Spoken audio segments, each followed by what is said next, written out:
की खबरें शुरू करें उससे पहले नजर डालते हैं आज की हेडलाइंस पर। अफीम की खेती पर तस्करों का हमला, हरा डोडा चोरी कर ले गए, मामला पहुंचा थाने। सिंगोली जमीन घोटाले में पटवारी पहुंचा जेल, कॉलोनाइजर दीपक पारुंडिया अभी है फरार।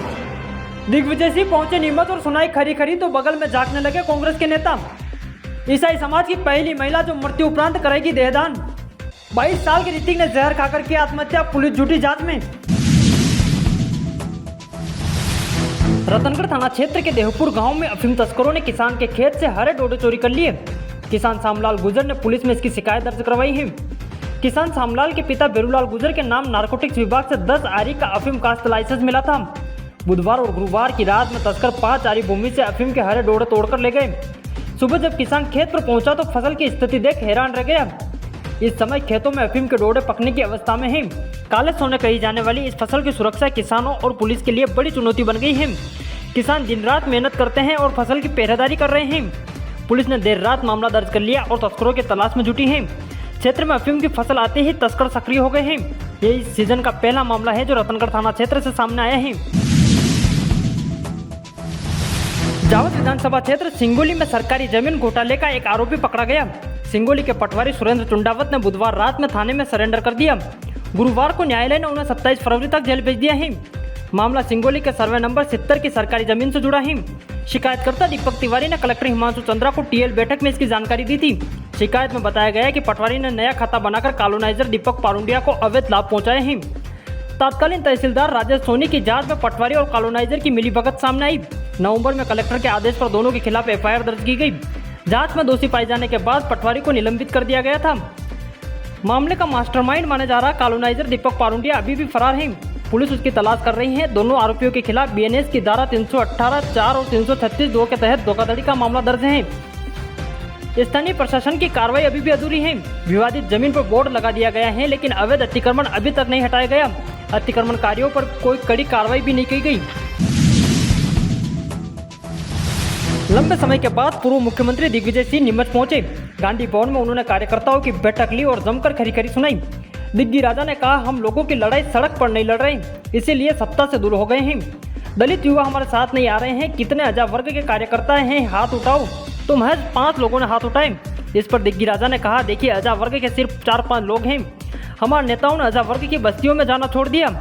युवा हमारे साथ नहीं है, किसानों की बात नहीं कर रहे हैं, जन सुनवाई में हम जाते नहीं और सीएम हेल्पलाइन हम करते नहीं और लोगों की मदद भी नहीं करते हैं। पूर्व मुख्यमंत्री दिग्गी राजा की खरी खरी सुन कांग्रेस नेता सकपका गए और कुछ बोल नहीं पाए। बाद में मीडिया से रूबरू होते हुए दिग्गी राजा ने मोदी सरकार और मोहन सरकार पर जमकर हमले बोले। उन्होंने महाकुंभ को लेकर कहा, महाकुंभ का अधिक प्रचार करने से जनता ज्यादा आई है।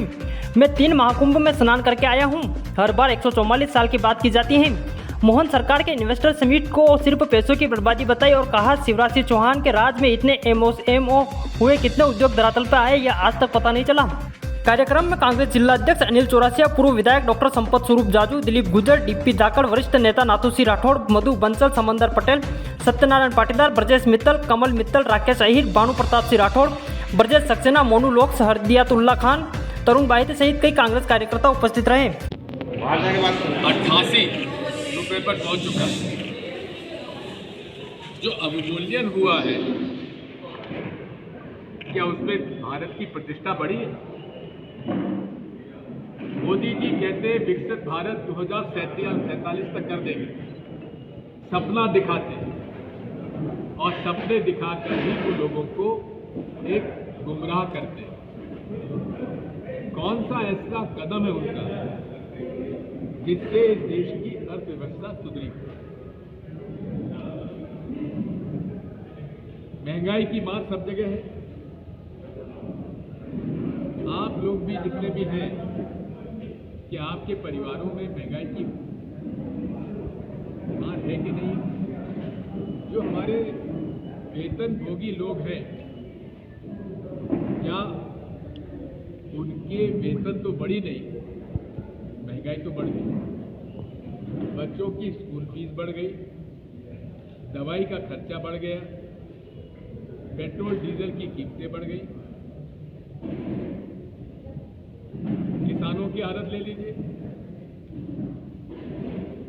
सोयाबीन हमारे यहाँ की मुख्य फसल रहा करती है, आज भी 4,500 साढ़े 4,000 से ज़्यादा प्रति क्विंटल सोयाबीन नहीं बिक रहा। और ये पिछले 12 साल से हम देख रहे हैं सोयाबीन का भाव नहीं बढ़ रहा, लेकिन सोयाबीन के तेल का भाव बढ़ रहा है, यानी कि किसान को फायदा नहीं हो रहा। जो कृषि उपज को तेल या दाल में परिवर्तित कर रहा है उसको फायदा हो रहा है।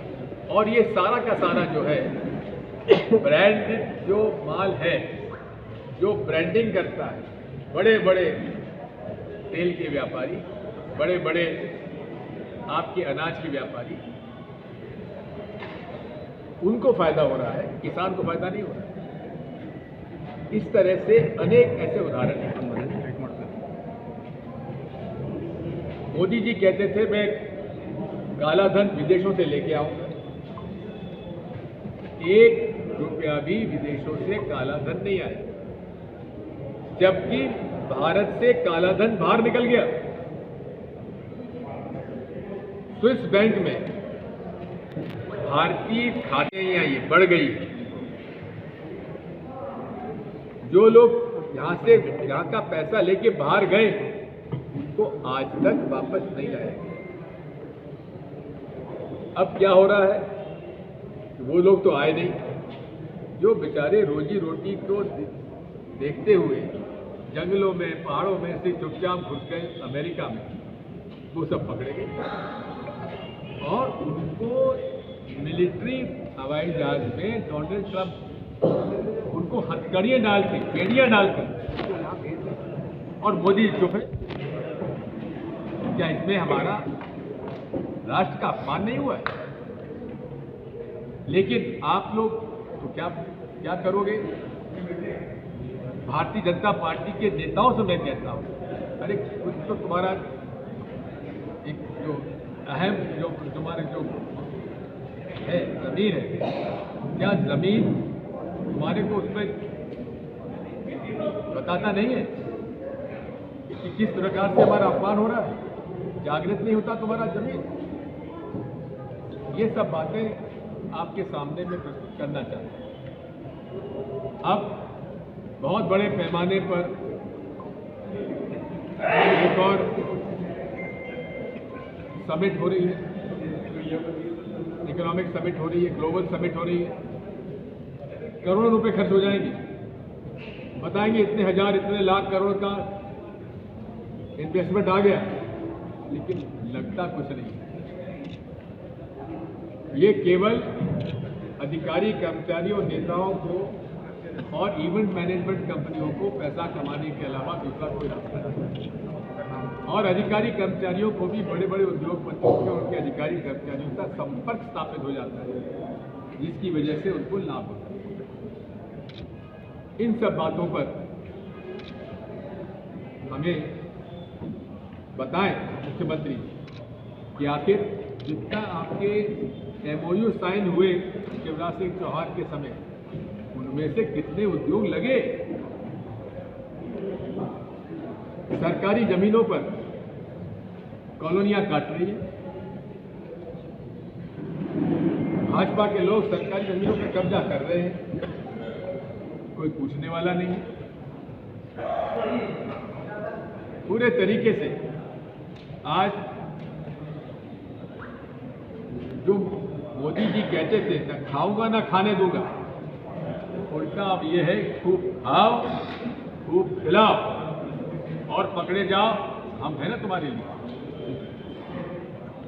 ये भाजपा के नेता के तुम चिंता क्यों करते हो? बैठे ना। साथियों, कहने को तो बहुत कुछ है, लेकिन इस मामले में हमें कांग्रेस पार्टी को जमीनी लड़ाई लड़नी पड़ेगी। और यही मेरा संदेश है आज मेरे कांग्रेस कार्यकर्ताओं को आपके माध्यम से, कि कांग्रेस पार्टी केवल चुनाव की तैयारी में न लड़े, दैनिक रूप से हमें गरीब मजदूर, आप मजदूरी की हालत देख लो, आप किसी गांव में चले जाओ, मजदूरी क्या मिल रही है? 250, 300, 350 रुपये। और कितने दिन मिलती मजदूरी? मुश्किल से साल में 30-35 दिन भी नहीं मिलती। और मशीनें अब तो आ गई हैं, आज उनकी हालत क्या है? खाने को नहीं है। इसी के साथ साथ एक नई व्यवस्थाओं सामने आ रही है।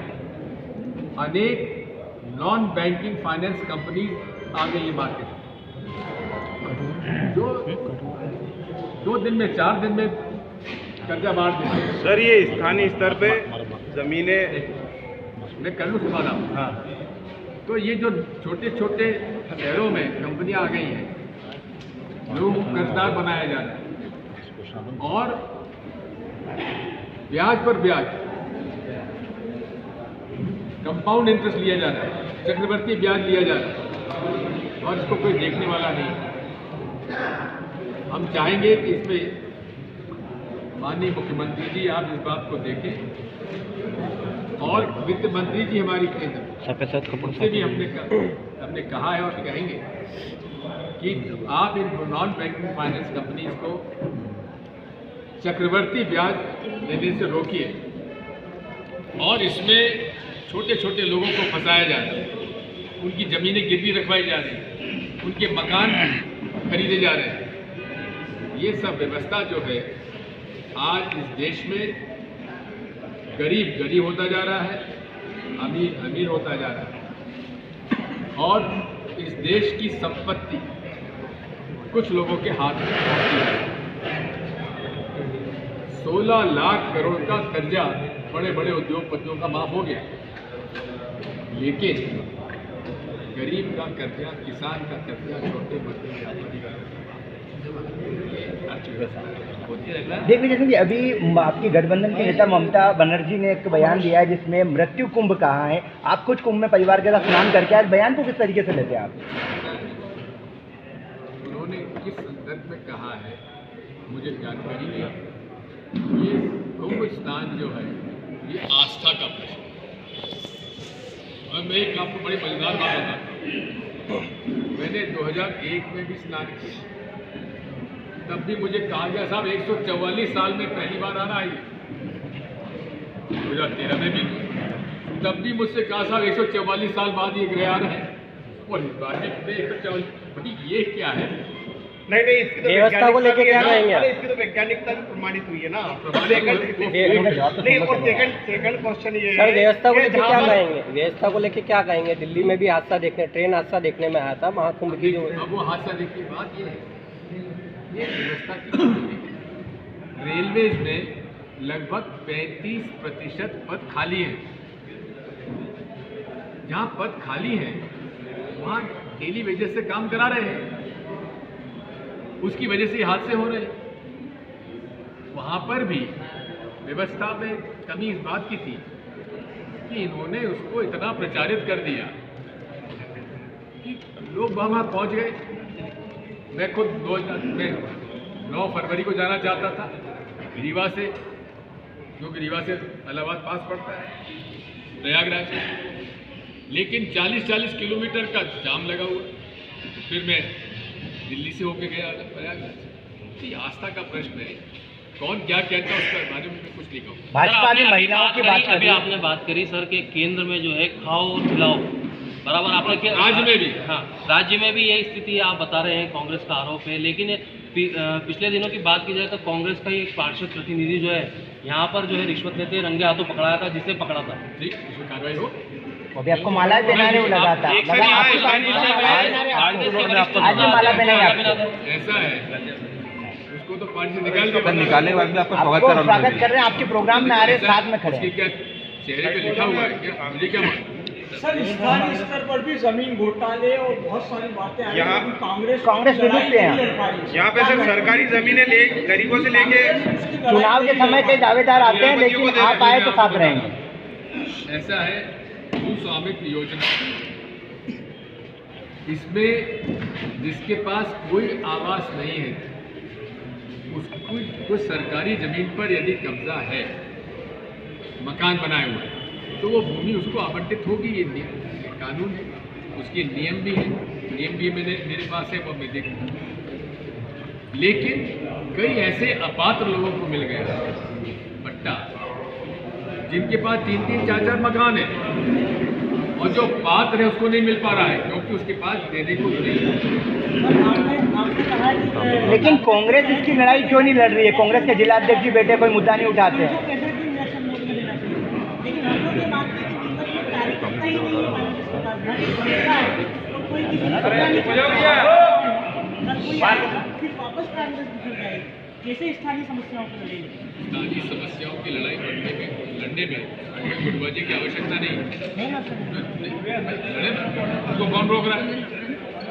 अगर कोई लड़ना चाहता है तो उसको गुटबाजी दिग्विजय सिंह जी, तब टिकट की बारी आती है तो आपके कई नेता आते हैं सामने, हम भी दावेदार है। चुनाव के बाद में भी आप देखेंगे जावद में समुंदर जी पटेल बहुत कम आ रहे हैं, यहाँ जिला अध्यक्ष जी लड़ाई नहीं लड़ रहे। इक्का दुक्का नेता के अलावा आपने बताया मुद्दे हैं, सरकार पर सवाल उठा रहे हैं, लेकिन लड़ाई कौन लड़ेगा? क्या विपक्ष की जिम्मेदारी नहीं है? धरातल पर लड़ाई लड़ना चाहिए। हम तो लड़ाई लड़ रहे हैं, कभी कभी आपकी सोचा सर यहाँ पे गरीबों की जमीन, सर गरीबों की जमीन पूंजीपतियों को दे रहे हैं सर। प्रशासन गरीबों की जमीन लेके, सरकारी जमीन उनसे लेके पूंजीपतियों को दे रही है। तो स्थानीय स्तर पे कांग्रेस क्या कर रही है? कांग्रेस क्यों नहीं लड़ाई लड़ रही है? आप हमें प्रमाण दे दीजिए। सर ये कनौटी में इनका जो कॉलेज है सर, उसके सामने की सरकारी जमीन गरीब से लेके प्रशासन को, अमीर उसको दे दी पूंजीपति को। किसको दे दी? वहीं पे जो पास में उसके जमीन है, सरकारी जमीनों उससे की छीन के, खेल हो रहा है। गरीब से छीन के उसी को दे दी कि ये तुम्हारी जमीन है। तो कुछ नहीं किया जो जमीन जिसकी छीनी गई उसे खाते की थी कि सरकारी थी? है जी। जिससे जमीन ली गई गरीब से उसके वो खाते की थी, ये सरकारी जमीन थी, उसके खाते में, खाते से आगे, खाते के आगे सरकारी जमीन थी। वो सरकारी जमीन छीन के पूंजीपति को दे दी। हाँ, सरकारी जमीन दी है ना, हाँ। छीन के नहीं दिए। अरे तो सर उनको क्यों दे दी? दिग्विजय सिंह जी, लगता है कि महिलाओं की अगर बात करें, ये भी बात ये है, मैं जो हाँ, तो उनको देना सही है क्या सर? मैं मुद्दा ये बता मेरा रहा ये हूँ, कहना है। मैं मुद्दा ये उठा रहा हूँ कि जिस व्यक्ति के पास कोई मकान नहीं है, वो अगर सरकारी जमीन पर उसने मकान बना रखा है तो उसको पट्टा मिलना चाहिए। लेकिन इसकी रिपोर्ट डैशबोर्ड एक्सप्रेस ने डाली है, काफ़ी अच्छी रिपोर्ट है। तो उसके अंदर उसमें उनको क्यों नहीं दी गई? साहब आप आए हैं जिले से लेकर टिकट मिलता है, दूसरे कार्यकर्ता उसको हराने के लिए भाजपा के कार्यकर्ता के साथ जीत जान लगा के जुट जाते हैं। ये जावद में भी देखने को मिला, नीमच में भी देखने को मिला, मनासा में भी मिला। क्या इस तरीके से कांग्रेस को एकजुट करके? और आपके नाम एक वीडियो भी वायरल हुआ अभी सत्यनारायण पाटीदार को निकालने को लेकर, जावद के ही जो पूर्व महामंत्री उन्होंने वीडियो वायरल कराए, तो आप सोच रहे हैं सत्ता में आ जाएगी? तो उन्होंने सत्यनारायण पाटीदार जी को हितैषी कहा कि हितैषी बताया, भाजपा का हितैषी बताया, कांग्रेस निकालने की आपसे मांग करी। इससे भाजपा जीतेगी। ऐसा है, शिकायत का निराकरण दिग्विजय सिंह नहीं करेगा, प्रदेश कांग्रेस कमेटी के अध्यक्ष करेगा और जिला कांग्रेस कमेटी के अध्यक्ष करेंगे। आप इनको दीजिए। जावद के विधायक ने कहा कि कांग्रेस के नेता सत्यनारायण पाटीदार में मेरे शुभचिंतक हैं और ये बहुत वायरल हुआ और शुभचिंतक बताकर ये संकेत दिए गए कि हम इन्हीं के कारण जीतते हैं। मैं अगर मैं कह दूं कि मोहन यादव जी मेरे हित चिंतक हैं तो क्या होगा? अलग बात है। और दिग्विजय सिंह जी, चुनाव को लेकर, महिलाओं को लेकर भाजपा आगे कर रही है। पहले लाडली बहना का कार्ड खेला गया, अभी महिलाओं को जिम्मेदारी दे रही है। ऐसे में कांग्रेस उसको कैसे बुनाएगी महिलाओं को लेकर, क्योंकि सबसे बड़ा वोट बैंक महिलाओं का देखा जाता है। नीमच में भाजपा जिलाध्यक्ष महिला बनी है, तो क्या लगता है कि नीमच में मौका मिलेगा? संघ में महिलाएं सदस्य बन सकती हैं? क्या राष्ट्रीय स्वयंसेवक संघ में महिलाएं सदस्य बन सकती हैं? नीमच में बन सकती है, लेकिन समिति में तो बन सकती है सर। सेठ सावरा आपरो है मन प्या मेठो, मैं जोशी गाड़ी में थारी भारो नगर चित्तो।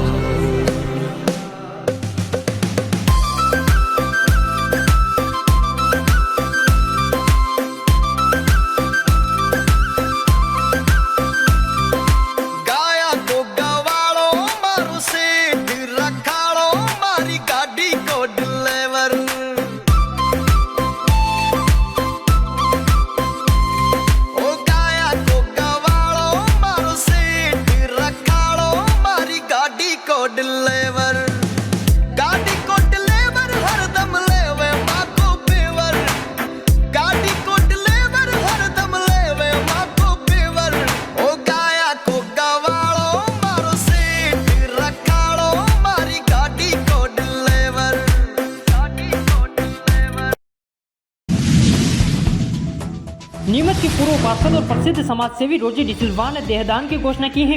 वे ईसाई समाज की ऐसी पहली महिला बनी है जो मृत्यु उपरांत देहदान करेगी। उन्होंने देहदान के लिए महर्षि दधीच देहदान समिति को अपना संकल्प पत्र सौंपा। नीमच के प्रसिद्ध चिकित्सक डॉक्टर हरनारायण गुप्ता के सानिध्य में रोजी डिसिल्वा ने यह निर्णय लिया और अपना संकल्प पत्र भरा। अब मृत्यु उपरांत श्रीमती डिसिल्वा की देह दफन नहीं की जाएगी बल्कि मेडिकल कॉलेज के लिए दान की जाएगी। इस संबंध में रोजी डिसिल्वा ने कहा कि मेरा शरीर मरने के बाद कुछ काम आए, इससे बड़ा क्या पुण्य होगा। मेरी इच्छा है कि मृत्यु उपरांत मेरा शरीर देश के काम आए और हमारे मेडिकल कॉलेज के बच्चों को कुछ सीखने को मिले। नीमच के जयसिंहपुरा गांव में एक युवक ने गुरुवार शाम जहर खा लिया। उसने अपने पड़ोसी और दोस्तों को इस बात की जानकारी दी। दोस्त उसे तुरंत जिला अस्पताल लाए। मृतक की पहचान ऋतिक के रूप में हुई है। प्राथमिक उपचार के बाद उसे कनावटी के निजी अस्पताल में रेफर किया गया। गुरुवार देर रात इलाज के दौरान उसकी मौत हो गई। मृतक की पहचान ऋतिक उम्र 22 वर्ष पिता प्रकाश के रूप में हुई है। ऋतिक अपनी मां और दादा के साथ रहता था। वो फर्नीचर बनाने का काम करता था। शुक्रवार सुबह जिला अस्पताल में शव का पोस्टमार्टम किया गया। इसके बाद शव परिजनों को सौंप दिया गया। बगाना थाना पुलिस ने मर्ग कायम कर मामले की जांच शुरू कर दी है। जहर खाने का कारण अभी स्पष्ट नहीं हो पाया है। इंदौर जाने की आवश्यकता नहीं। ग्यारोदय मल्टी स्पेशलिटी हॉस्पिटल नीमच में उपलब्ध है। अंचल का एकमात्र अत्याधुनिक सर्व सुविधा युक्त 150 बेडेड हॉस्पिटल, जहां आपको 24 घंटे इमरजेंसी सुविधा उपलब्ध मिलेगी। साथ ही सभी बीमारियों का इलाज, जांचें तथा दवाइयां एक ही स्थान पर उपलब्ध है। 20 स्पेशलिस्ट डॉक्टर की विशाल व अनुभवी टीम के साथ उपलब्ध सेवाएं, अस्थि रोग, शिशु रोग, महिला एवं प्रसूति रोग, लेजर सर्जरी, न्यूरो एवं स्पाइन सर्जरी, यूरोलॉजी, जनरल एवं लेप्रोस्कोपी सर्जरी, क्रिटिकल केयर एवं ट्रॉमा, मुख कैंसर रोग, जनरल मेडिसिन, फिजियोथेरेपी। इसके अतिरिक्त 15 बेडेड अत्याधुनिक मशीनों युक्त ICU, ultra modern 7 bedded dialysis unit, 10 bed नवजात शिशु and ICU, 4 modular operation theatre, अत्याधुनिक लैब एवं रेडियोलॉजी विभाग, सर्व सुविधा युक्त वार्ड एवं प्राइवेट रूम, 24 घंटे एम्बुलेंस सुविधा, आयुष्मान सुविधा उपलब्ध, उचित उपचार उचित समय। Gyanodaya multi speciality hospital.